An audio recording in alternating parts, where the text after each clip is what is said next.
Hello everyone, Mrs. Below here. In this video, I'm going to be going over the meiosis notes, slides 9 through 18. Before I get started with that, I just want to review meiosis a little bit off to the side here. So remember, meiosis is going to happen in gametes. So that means sex cells, reproductive cells, egg, or sperm. And the purpose of this is for reproduction. As humans, that's what I'm going to be talking about here. This is how we reproduce. So in meiosis, you are going to start with a diploid cell. So this cell will have 46 chromosomes. It will go through the process of interphase, and all of those chromosomes will be replicated. And then that cell will split in that first round of division.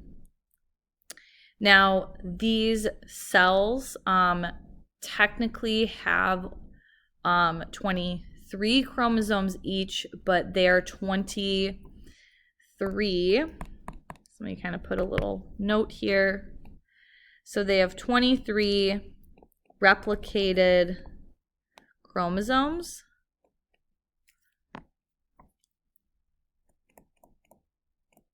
And this is what we are going to call copied haploid. So these are technically, both of these are haploid cells, but they are copied haploid cells, meaning they have been, like, those chromosomes are replicated. And then each of these cells will go through a division, and we're going to end with 23 chromosomes, or you can kind of think of them as chromatids in each of these cells. Because when I say 23 replicated, I'm talking like something like this, like that X, and then in each of these you're going to have one of those chromatids, or you can also call these chromosomes. And these cells in the end, they're going to be haploid, and they are all genetically unique, meaning they are all different from each other because of the process of crossing over and independent assortment. This leads to genetic recombinance or recombination, and every time these cells in the body go through meiosis, the end result is different every single time. Not only do you get 4 different cells at the end, every time you do this process, you're getting 4 different cells each time during this process.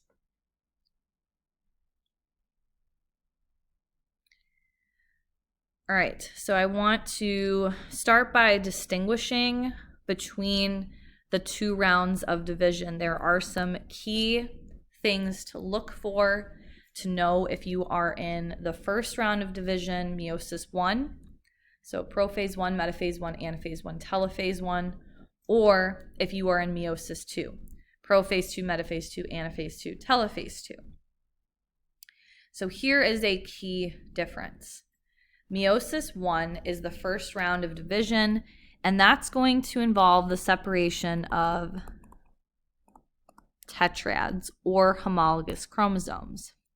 So this right here, this was the tetrad that was separated. Again, the tetrad is when 2 homologous chromosomes are next to each other during prophase 1. So you're going to see the word tetrad show up if you're talking about meiosis 1, that first round of division. Versus in the second round of division, so prophase 2, metaphase 2, anaphase 2, telophase 2, this is going to involve the separation of chromosomes. So this is when you're going to see chromatids, so that X gets separated, cut down the middle, okay? That chromosome gets separated, okay, into each individual chromatid. So that's a key difference between the first two rounds of division. You know, you're in the first round, you're seeing stuff about tetrads. You know, you're in the second round if you're seeing stuff about chromosomes or chromatids.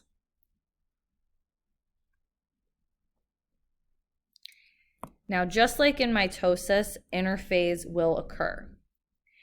Even though we are going through two rounds of division, interphase is only going to happen one time.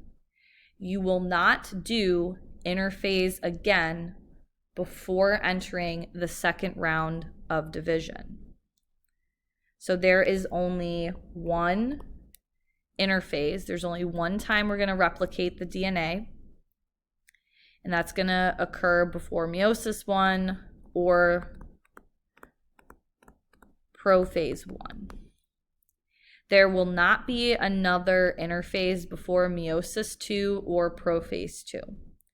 You just go from telophase 1 straight into prophase 2.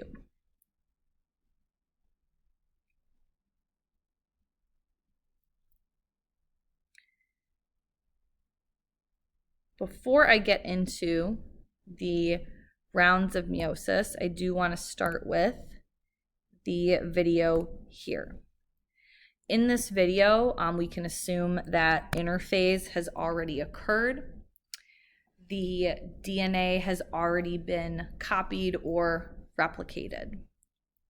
So this is prophase 1, and this is where special events take place. Play the video. All right, so chromatin will condense into those chromosomes, which become visible. You can also see the nucleus will start to disappear. They'll show that in a moment. You can see the centriole, the green circle, we can also call that a centrosome, is starting to make spindle fibers, which are those little orange lines. Now, the process that you just saw of those homologous chromosomes pairing up is called synapsis. After synapsis has occurred, now you have two homologous chromosomes paired up, and that is called a tetrad. So in this picture, in this diagram, I see two tetrads. And they will also go through the process of crossing over, which is swapping those genes. And you can see that each chromosome now, there's like a mix of colors between them. The nucleus has disappeared, and now we're entering metaphase 1. So those spindle fibers are helping us to line up each tetrad on the metaphase plate. And remember, the spindle fiber is attaching to the centromere, which is that center part of that chromosome. In anaphase 1, we're going to separate the tetrad. Although they're not showing it, the cell would be elongating more at this point, usually. We're going to enter telophase 1, where we see the nuclei. We have two nuclei reappearing. And technically right now, these two cells are what we call copied haploid.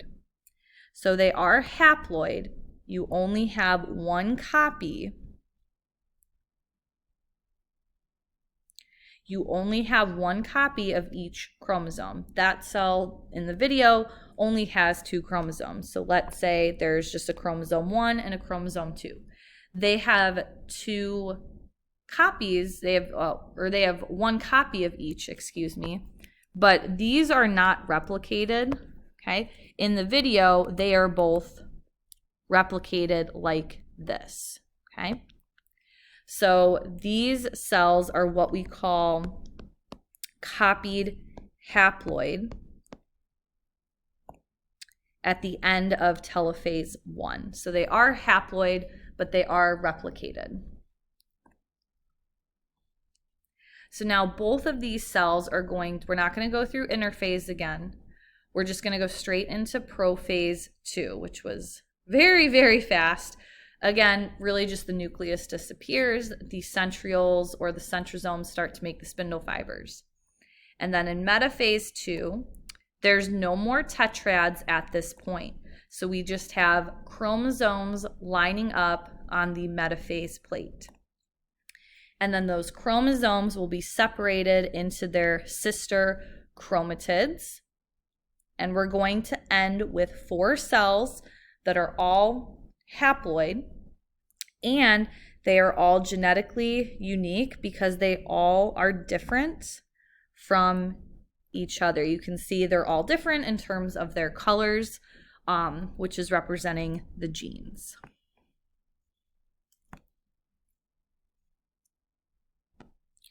In the next video, I will continue and fill in notes, slides 11 through 18 on meiosis 1 and meiosis 2.